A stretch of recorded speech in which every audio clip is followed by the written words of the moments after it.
Hey, it's Les from the TV Dudes. This week, I'm joined by Peri Gilpin and Chris Mann to talk about Joe, the Little Women musical, an ambitious and heartfelt adaptation of Louisa May Alcott's beloved novel. Peri discusses her role as a producer on the show alongside her daughter Ava, and why that collaboration feels especially meaningful given Little Women's focus on family, creativity, and women supporting each other. Chris, who plays Professor Bhaer, breaks down his approach to the character and how he first became involved in the production. We also talk about the upcoming London performance and what makes this staging such a special moment for the show.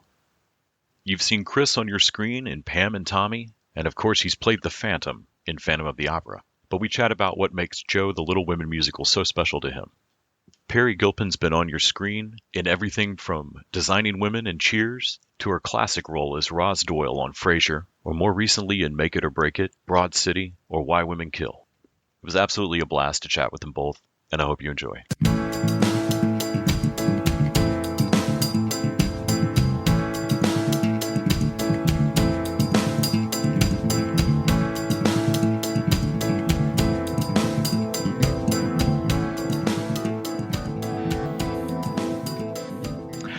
Hi, thank you so much for making time today. I'm such a big fan of yours, Les. Oh, thank you. I've been listening to your podcast, to the TV Dudes, and to your interviews for the last few days, just to familiarize myself. I'm so addicted to NPR news. I kind of don't. I live in Austin. Our KUT is great. We have a great NPR station. I went to UT. Yes, that's right. I'm from Dallas, and I went there, many decades ago. But how is Same. Austin? Twice the size it was when I moved here. Hi, Chris. Hey, everybody. How are you? Doing Good. great. Good. We went to the same university. Mm-hmm. Oh, I love that. Many years apart. Yeah. To UT, I picked up on? Mm-hmm. Yes. Yeah. Cool. My brother-in-law went to UT and is annoying about it, as you probably are too. Well, I went there when, many moons ago. There was not annoying yet. Hard to get into. We'll just jump right in. So excited to talk to you both. I love the idea of a Little Women musical. Oddly, we ended up rewatching the My Hawk version over Christmas with my mom. There's been so many wonderful versions of Little Women. I think everybody's probably read it or read the tangential books from it. Can y'all talk a little bit about your connection to the source material, what brought you to the project, and what you think is particularly wonderful about this iteration? Chris, Peri, take it away. Please, after you. You've been involved with it so much longer than I have. Oh, well, this is such a funny question in a way to ask one of the only men in the cast about what drew them to Little Women, which now sounds really dirty when I say it out loud. So I mean, everybody knows the title, if nothing else, of Little Women. It's such an iconic story in literature and culture, and now pop culture. Over all of this time, we're still loving to hear the story of these sisters. And when I was approached, it was more from like a musical developmental place in LA, where I'm based, to get a call from a composer and a producer asking if you want to be a part of a workshop musical. You don't get that call very often because that's like a very New York thing. So I was like very excited to say yes. And with zero expectations whatsoever. So I show up at the first rehearsal, which was at this church before we did this sort of reading at a cathedral. And I was so surprisingly blown away by how amazing the music was and how incredible the talent was that they had pulled together in Los Angeles for this musical. And I came home to my wife, who was a music theater major, and I was like, I don't think I'm crazy, but I feel like this is great. I was like, am I crazy, or is this music really beautiful?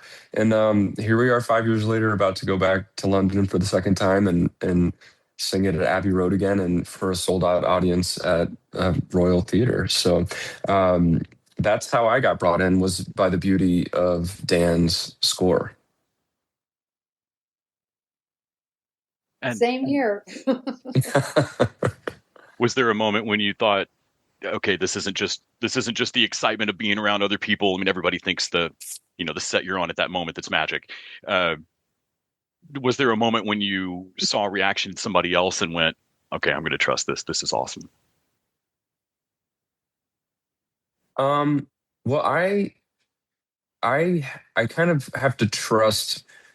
I guess this was an interesting experiment in trust for my like singer radar and musical radar, where like if I want to take my shoes off and throw them at another performer, I feel like that's a great sign. And the Joe in the original readings of this Janet Lee Rosen is extraordinary, and she's extremely young, and I was like, who is this and how is she singing the shit out of this music?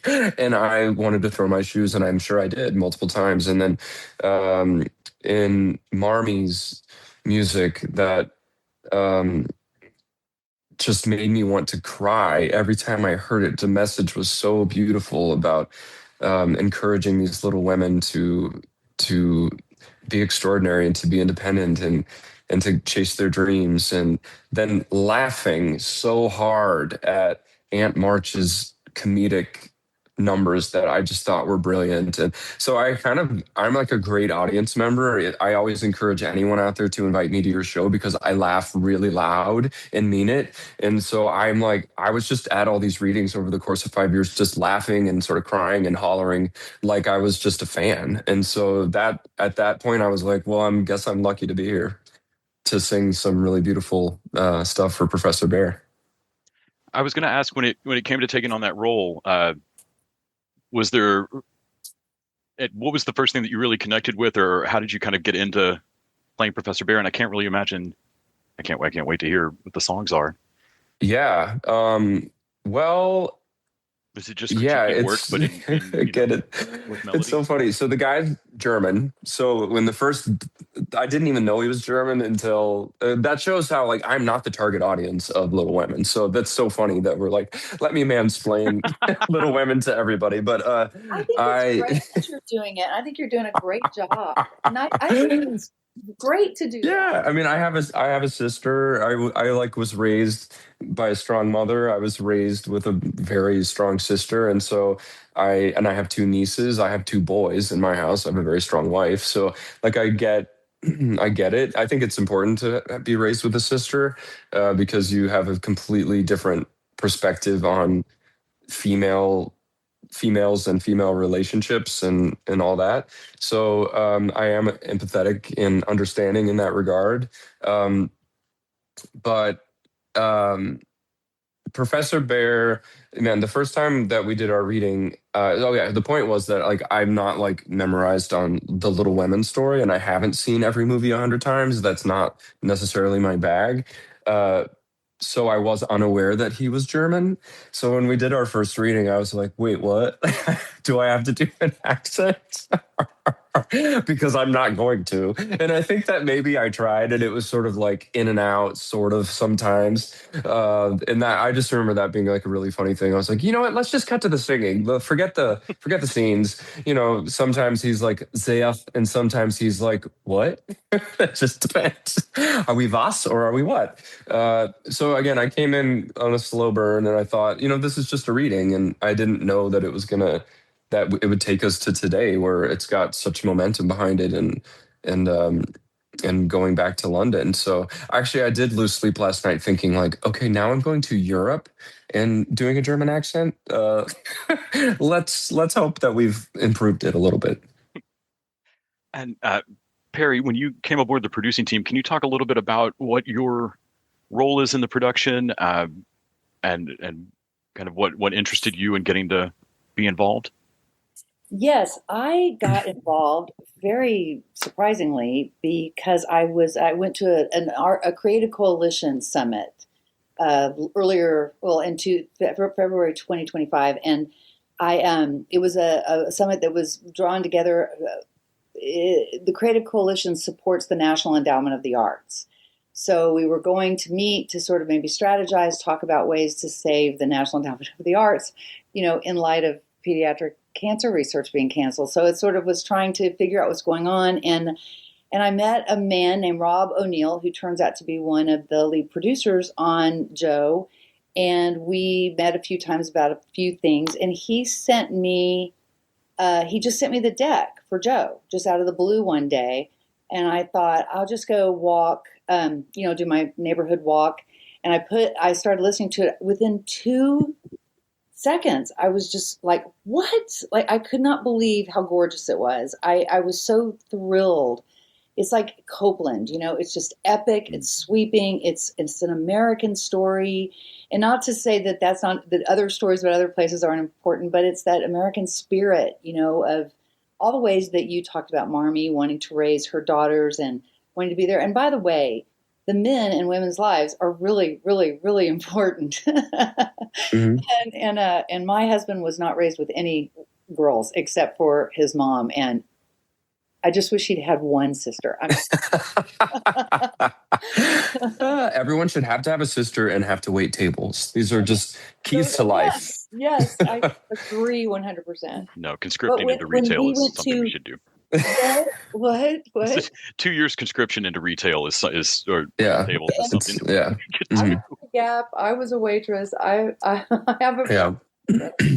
But I also went to like Musical Con with earlier this year in London, and it was so amazing because they had a stage and there were lots of people, singing different songs from different shows. And when when Kelly came out and started singing, and Tobias, when they came out, I just watched all of these people just migrate to the stage and just silently come over and listen. They were so drawn to the music and the story and the way it was being performed. And I had those moments where I'm crazy, but no, you're not crazy. I'm not crazy. Oh, I'm so glad to hear that. That's so exciting. It was very exciting. And Peri, did I read correctly that your daughter is also? Yes. And that was so that Rob has to be special on a show like this, I would think. Well, it's perfect, right? Because what happened, Rob is also producing a musical called Burlesque. And so we went in there, we met the producers, and the producer, asked my daughter if she'd like to have an internship. She's a graphic designer. My daughter is studying graphic art, and she was on a study program that happened to be in London. So I went to school at a dramatic academy in London when I was 21. And so I was like, I'm going to go bug my daughter. I have to be there at the same time she is. So we went to see this play, and she was offered this internship, and I guess she's done a really good job because they keep asking her to do more. She's about to graduate from Davis in June, and so then we were asked to do it together, which was just a dream, especially with this story. And she's a big fan, huge fan of Little Women. So she loved the music. Sorry, okay. So good. I know you've played the Phantom and Phantom. You've gotten to sing some just great stuff before. Mm-hmm. Is there? I know for me, I'm not a great singer, but I've heard that about you. Yeah. It's known. It's loud. Singing feels good. I find when I'm in a terrible mood, I think there's a reason karaoke caught on. I mean, there's something about making that. There's a reason people make that noise. Is there something that you've ever noticed for yourself, being a kid in choir, coming up that, are there types of songs that you just like to sing that feel better, that you enjoy more? Yeah, for sure.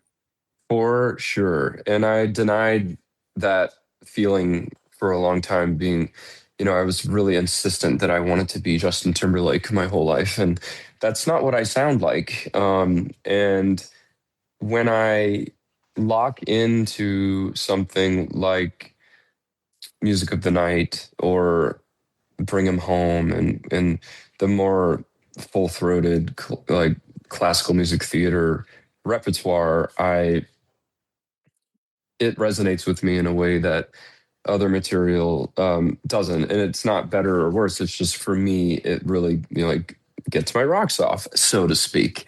And what Dan wrote, these melodies are classic and they're epic. Like she said, they're so cinematic and theatrical, but in a way that moves like the hair on your arms.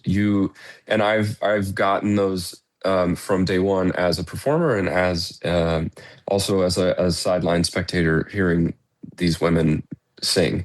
So the melodies that he has written, Professor Bhaer, I have some wonderful duets with Joe. For those of you who don't know, who are like me, Professor Bhaer hooks up with Joe. Oh yeah, he get and and he does that through a series of absolutely stunning duets. And along 5 years of Dan pestering me to continue to sing these like fundraising rounds and stuff, I was like, listen, I love this music so much, but Professor Bhaer needs more. So I forced him to write me another song. So I've got another solo towards the end of Act Two that is just like so awesome. Such a climax for the character, and such an amazing message for his love for Joe. But yeah, you can feel. I can feel the music connecting like in a physical way on this show because Dan wrote a spectacular score, and that doesn't always happen. You know, not all music is created equal.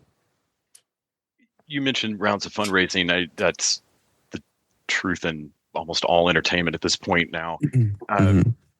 Can you both talk a little bit about what it takes to get this off the ground, and how that has changed in the last 5 or 10 years? Harry, go for it. I don't know.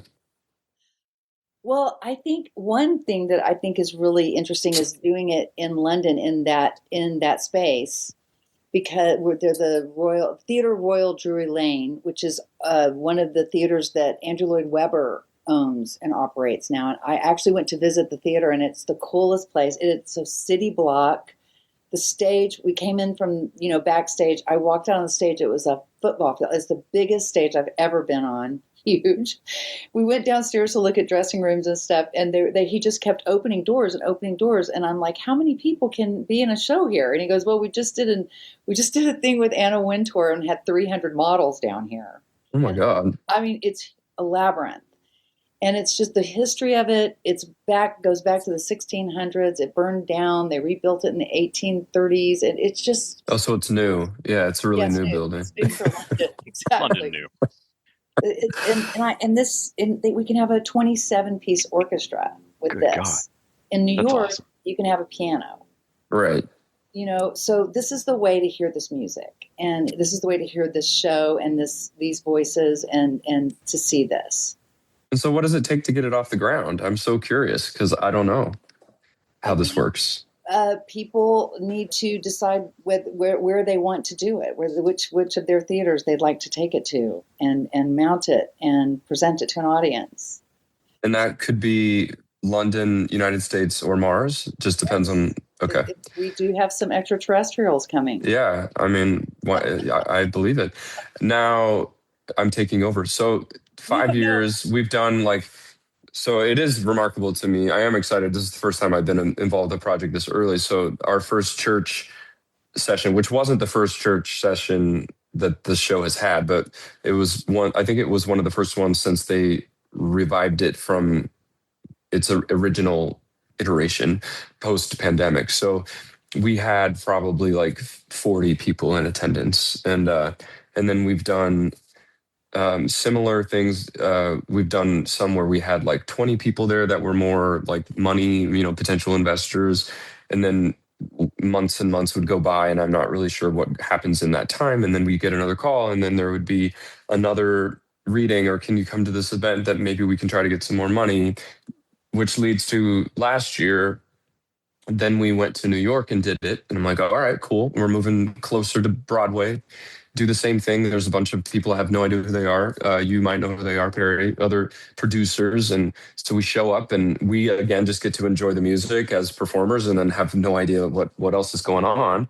But then we get a call and says, hey, guess what? We're going to London last January to record a cast album at Abbey Road.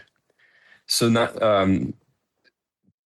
then 1 year later, here we are putting this up for, like, I don't know how big the house is, but I think it's pretty big, Oh, right? it's huge. So we're I don't now know the number going of seats, but it's huge. which is that, it's thousands of seats potentially, and I also have to like tip my hat to the British audience, because that is something that I don't think you find in the States, where a complete, like, basically a new musical stage concert reading is sold out at this giant theater. Like, that's so awesome to me.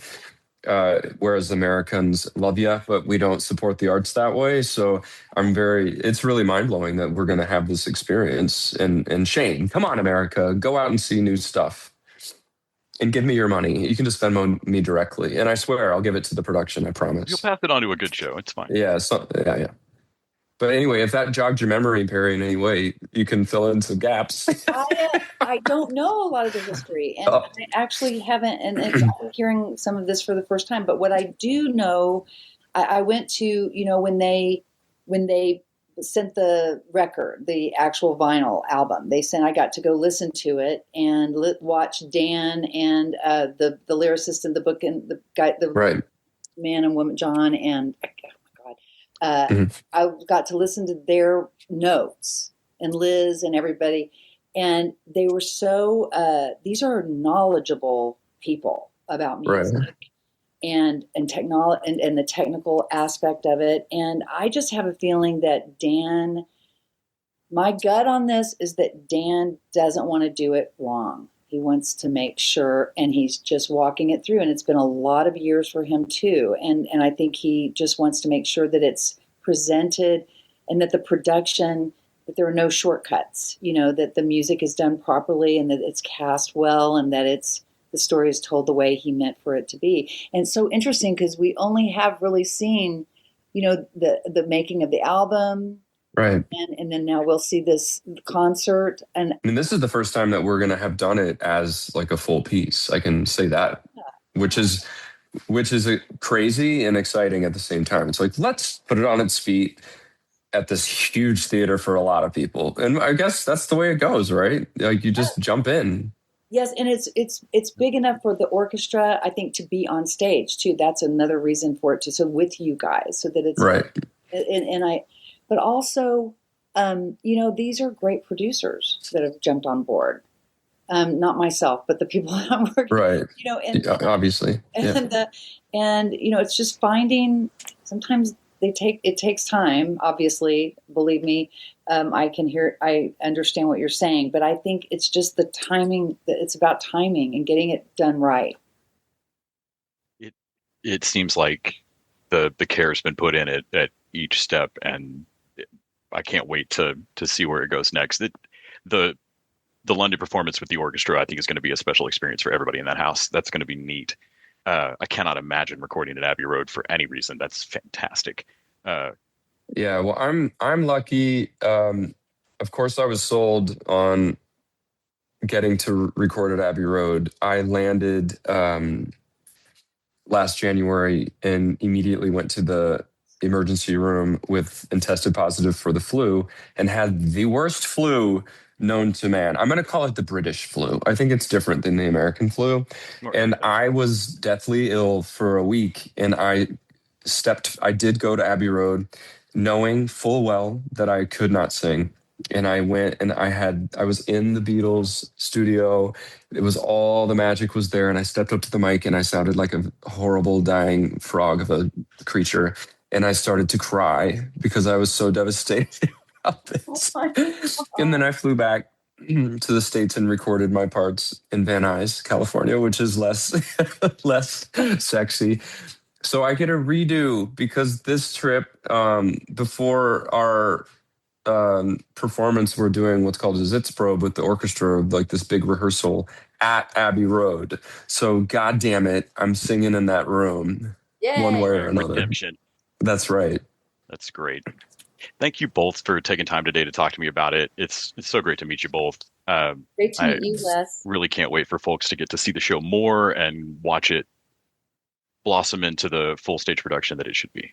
Thank you. Can I say one more thing just for fun? Yeah. So this we all know the story of Little Women in general, though, but it's important now, and it's been rebranded as Joe because really this is about her path and her journey and her growth and her dreams. And um, I know that it's there, like the story is not drastically changed, but I love that the perspective is a bit in that this isn't just like a new staging of the same thing. This is given a fresh breath of air and a fresh perspective in a new book, all new music. It's the story, but it's completely original. I think that's all worth saying. It's hilarious. It's gorgeous. It's so epic, and it's not like the ones you've heard in the past. There are other productions that have been done, and in fact, strangely, this one came out at the exact same time as the other Broadway one, and they were both going to Broadway at the same time, which is a very bizarre factoid. But then the market crash of 2008, I believe, sidelined it, and then it revived itself almost as like a boredom project during the pandemic. So, and here we are now mounting it in London. So it's a long time coming for this show, and it's and they've been, like I said, refreshing it and adding, and as the excitement built up again and again and again. And I am going to push for the final billing to be Joe, the Little Women musical, Professor Bhaer's origin story. I think that should be, Just or it should maybe perhaps like Professor Bhaer in Joe's Little Women. I think maybe that that's good. Probably is where it will end up. But anyway, I just thought that was all important to say. Yes. Good luck with that. Thank you. I have a good feeling about it. We'll just keep holding out on the rounds of fundraising, and you get this done. All right, I'll sing on it. Dan, but only if my name's in the title. The man that, created the show, Dan Redfield, wrote it in honor of his mother. His mother had just passed away, I believe, and he saw the Little Women of that time, 94 Little Women, and he was really moved by the movie and wanted to do that in honor of his mother. That's where that came from. Thank you all so much for chatting with me. I really love these things. It's so fun to talk to you. Peri, you've been on so many things that I've watched and wonderful over the years. Chris, I can't wait to see you just kill it as a German professor. Dankeschön. See, you're getting it down. I'm already doing it. You're basically German. Thank you both so much. Thank you. Thank you, Peri. Bye. Thank you, Chris. Bye. Happy to meet you in person. You too.